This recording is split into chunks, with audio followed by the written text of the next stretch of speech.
अल्लाह तेरा है एहसान, रोज़ नमाजें और कुरान है ये सब रूहे ईमान, नूरे रमजान नूरे रमजान नूरे रमजान नूरे रमजान नूरे रमजान। इल्म मशरूत है अमल से, और ये हासिल। आज मैं आपको लेके जाऊंगी एक ऐसी फैमिली में जहाँ पे हम देखेंगे कि कैसे रमजान की तैयारियां हो रही है, रमजान क्यों मनाया जाता है, उसके बारे में हम लोग बात करेंगे। अभी यहाँ इफ्तार की तैयारियां चल रही हैं और ये देखिए इफ्तार के समय क्या क्या बनता है। क्या बना रही हैं आप? बैगनी। ये बैगनी बोलते हैं हम लोग बैंगन चॉप को। ये कटा हुआ है, ये कटा हुआ है और इसको बेसन में डुबो करके फ्राई किया जाता है। अभी और भी चना बनता है इस समय, और भी बहुत तरह की पकौड़ियाँ बनती हैं। फिलहाल यहाँ पे बैगनी बन रही है, यहाँ पकौड़ियाँ बन रही हैं, दाल की पकौड़ी बन रही है, ये बैंगन चॉप बना है बैंगन का, और ये मेरे ख्याल से ये क्या है, ये चिकन कीमा जी हाँ, इसका ये बेल रही है मैदे का, ये समोसा बनेगा इसका भी। तो इसी तरह से अलग अलग तरह की वैरायटी बनती है रोजा खोलने के लिए, क्योंकि सारा दिन सब लोग कुछ खाते नहीं है, और जब हम लोग इफ्तार करने बैठते हैं तो ये चीजें जिसकी जितनी सहूलियत है उस हिसाब से ये सब चीजें बनाते हैं। और रोजा जो खोलते हैं वो खजूर से खोलते हैं। इसके पीछे एक साइंटिफिक रीजन भी है। जो खजूर जो होता है वो विटामिन डी का सोर्स होता है, यानी कि जो हम ग्लूकोन डी में जो हमें एनर्जी मिलती है, शुगर लेवल से हमारे शुगर लेवल को कंट्रोल करता है। तो सारे दिन के फास्टिंग के बाद जब हम ये खजूर खाते हैं तो वो हमारे अंदर की जो शुगर लेवल है उसको बैलेंस करता है। प्लस यहाँ पे देखिए जो हमारी तैयारियां चल रही थी, ये चना बना है जिसको हम लोग यहाँ पे घुगनी बोलते हैं। ये पकौड़े हैं दाल के बैंगन के, जिसको जैसी फैसिलिटी होती है वो वैसे बनाते हैं। फ्रूट्स होता है हमारे इफ्तार में, ये चने में मिला के खाने के लिए, ये जो है चना का दाल को भिगो करके प्याज व्याज काट करके, ये देखिए जो अभी समोसा जो बन रहा था वो समोसा है, ये चिकन समोसा। चूड़ा, चूंकि चिकन समोसा मैंने इसलिए बताया कि हम लोग हमेशा बदनाम है कि हम लोग नॉनवेज बहुत खाते हैं, तो थोड़ा बहुत उसके हिसाब से भी हमारा जो इफ्तार होता है उसमें आइटम होते हैं, फ्रूट्स भी रहते हैं। ज्यादातर लोग तो जो रोजा जो हम लोग जब खोलते हैं तो खजूर से, और जिसके पास नहीं है तो वो सादे पानी से भी इफ्तार खोलते हैं।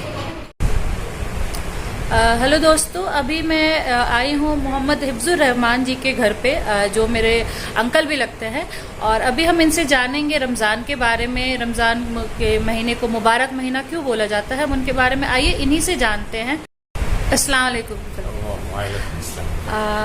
हम आपसे जानना चाहते हैं, बोलो ज़िंदगी आपसे जानना चाहती है कि ये जो रमज़ान का जो महीना, मुबारक महीना हम इसको कहते हैं, इसकी अहमियत क्या है और इसको किस तरीके से पूरे रमज़ान में माहौल होता है, क्या क्या किया जाता है, थोड़ा सा हमें रमज़ान के बारे में कुछ बताएं।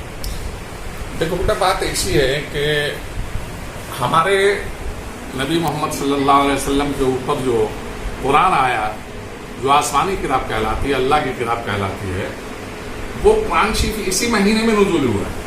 इसी महीने में, वो रमज़ान के महीने में ही आया। और रमज़ान की अहमियत जो है, इबादत और रहमत की वजह कर इतना मकबूलियत इसको मिली है। तो सबसे पहला अशरा जो इसका गुजरता है वो रहमत और बरकत का गुजरता है। 10 दिन का अशरा 10 दिन का होता है। दूसरा जो होता है अशरा, वो मगफरत का होता है, यानी कि तुमने जो गुनाह किए हैं जाने अनजाने में, उसको माफ कर दिया जाएगा।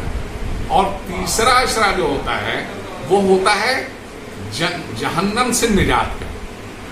जैसे मान लिया जाए कि हमने कोई गुनाह कबीरा किया या सगीरा किया, जिसकी वजह से मुझको जहन्नम में डाल दिया गया, लेकिन फिर अल्लाह मुझ पर तरस खाता है कि नहीं, इस बंदे ने रमजान के आखिर अशरे में इबादत की है, इसलिए इसकी मग़फ़िरत हो जानी चाहिए, इसको जन्नत भेज दो, अब इसको जहन्नम से निकाल दो।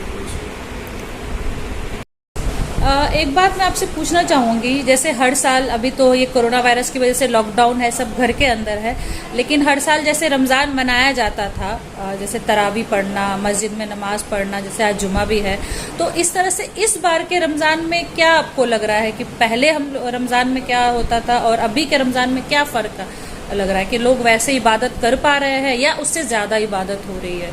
देखो, बात ऐसी है कि जो भी हुक्मरान है, जो हमारे वजीर आजम होते हैं, तो वजीर आजम की बात को मानना ये एक फरीजा है। मतलब आपका कहने का मतलब है हमारे प्रधानमंत्री जी के बारे में? यस, अच्छा। यस, जो हमारे प्रधानमंत्री जी हैं, प्राइम मिनिस्टर जी हैं, उनकी बात को मानना एक मतलब लाजमी है।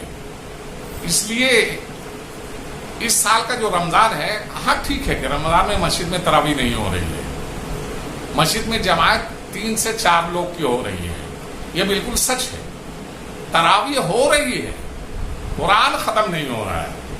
जो 30 सिपारा कुरान तरावी में पढ़ा जाता है वो नहीं हो रहा है। और बहुत सी जगहों पर तो ऐसे हाफिज हैं जो 3 दिन 4 दिन 5 दिन में अपना उन्होंने कुरान खत्म कर लिया, अल्हम्दुलिल्लाह।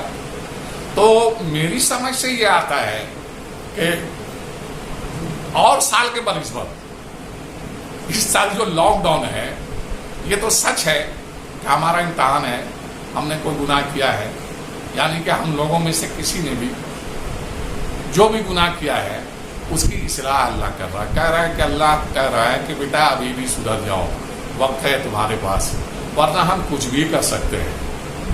सारी दुनिया को हम चलाते हैं, सारे कायनात के मालिक हम हैं। तो इतना तो हम जरूर अल्लाह के शुक्रगुजार हैं कि पिछले साल के रमजान के बनिस्बत इस साल का रमजान ज्यादा इबादत में गुजरा है, ज्यादा तिलावत में गुजरा है। जी, आप जो ये बोल रहे हैं बहुत अच्छी बात आपने बताई। यहीं पे मेरे जहन में एक बात आई, लोग पहले कहते थे कि कण कण में भगवान है, खुदा हर जगह मौजूद है, तो शायद आपके हिसाब से यही सही एग्जाम्पल नहीं लग रहा आपको कि वाकई में हर जगह उसके लिए मंदिर या मस्जिद की जरूरत नहीं है, इबादत हम घर से भी कर सकते हैं? देखिए, इबादत तो दिल से होती है जी। दिल अगर आपका रुजू हो गया अल्लाह की तरफ, ईश्वर की तरफ, गॉड की तरफ, तो आपकी इबादत कबूल हो गई। और अगर उधर रुजू नहीं हुआ, जैसा कि जिस दौर से अभी हम गुजर रहे हैं, एक शेर पढ़ देते हैं, उसी में सब कुछ तुमको मिल जाएगा। बिल्कुल बिल्कुल। क्या आज के जमाने में अल्लाह से हम कितना डरते हैं या नहीं डरते हैं, वो इसी शेर से आपको समझ में आ जाएगा। अपनी मर्जी से दुनिया में जिंदा है लोग, अपनी मर्जी से दुनिया में जिंदा है लोग, लग रहा है जमीन पर खुदा ही नहीं। क्या बात, बहुत बढ़िया। तो अल्लाह ने कहा कि बेटा मैं हर जगह मौजूद हूं, तू अपनी मर्जी से अगर जी रहा है तो तुझको मैंने ढील दी है। यह अल्लाह ने थोड़ी सी रस्सी अभी खींची है।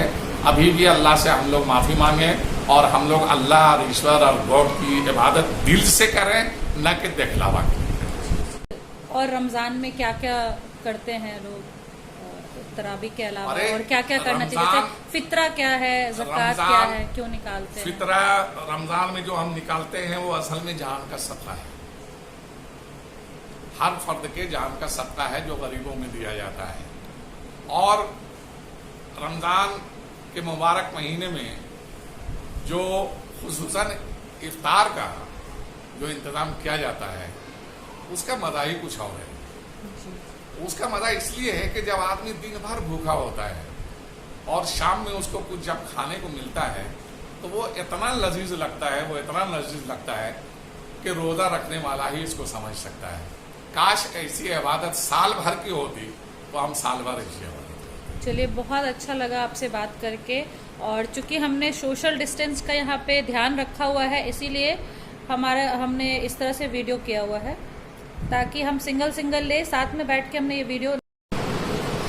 जैसा कि हमारे प्रधानमंत्री कह रहे हैं, आपने भी अभी कहा कि हमें उनकी बात को मानना चाहिए। जो ये रमज़ान, जो भी मैं आपको कह रही थी कि पिछले रमज़ान और इस रमज़ान में क्या आपको फ़र्क लग रहा है, ये जो वायरस है, जो कोरोना वायरस के बारे में जो अभी सब जगह जो बातें हो रही है, जिस तरह से ये फैल रहा है, तो आपको क्या लगता है? आप इसके बारे में थोड़ा सा अपनी राय दें। जिसको आप वायरस बोल रही हैं जी, उसको मैं अज़ाब इलाही कहूंगा कि ये हमारे कर्मों का फल है। या आयरस वायरस कोई चीज नहीं है। हम गुनाहगार हैं, हम गुनाहगार हैं, हम गुनाहगार हैं जिसकी सजा मिल रही है। और सजा नहीं कह लीजिए बल्कि इसको कह लीजिए कि अल्लाह की तरफ से एक इस्लाह हो रही है कि अभी भी तुम नेक दिल से, नेक नियत से, तुम ईमानदारी से सारा काम करो, चाहे वो इबादत हुकूकुल्लाह हो, चाहे वो हुकूकुल इबाद हो। हुकूकुल इबाद का मतलब यह है कि रमजान का महीना है ना, रमजान के महीने में गरीबों के ऊपर ये ज्यादा ख्याल रखना चाहिए कि हाँ किनके यहाँ खाना बन रहा है, इफ्तार बन रहा है, नहीं बन रहा है, किनके घर में कपड़े हैं, नहीं हैं। आज हम नए नए कपड़े पहनकर खुद बैठे हुए हैं और गरीबों को बहुत से मोहताज ऐसे हैं जिनके घर में चूल्हा नहीं जल रहा है। उनके चूल्हे का, उनके दाने का, उनके पेट का ख्याल हम नहीं रखते हैं, लेकिन हम नया लिबास पहन कर बैठे हुए हैं। जबकि ये रमजान के महीने खुसूसी तौर पर यह आया है कि फितरा और ज़कात जरूर निकालो। ज़कात की अहमियत बहुत ज्यादा अहमियत है हमारे इस्लाम में। जो भी तुम्हारे पास माल है, जितना भी तुम्हारे पास रकम है, सोना है, चांदी है, सबका रुपया जोड़ लो और जोड़ने के बाद उसका 2.5% तुम अपना ज़कात निकाल दो, उससे अपना गरीबों में उसको भाग दो। अब रही बात लॉकडाउन की, तो लॉकडाउन में अभी उसको हम कैसे पहुंचावेंगे, कैसे देंगे?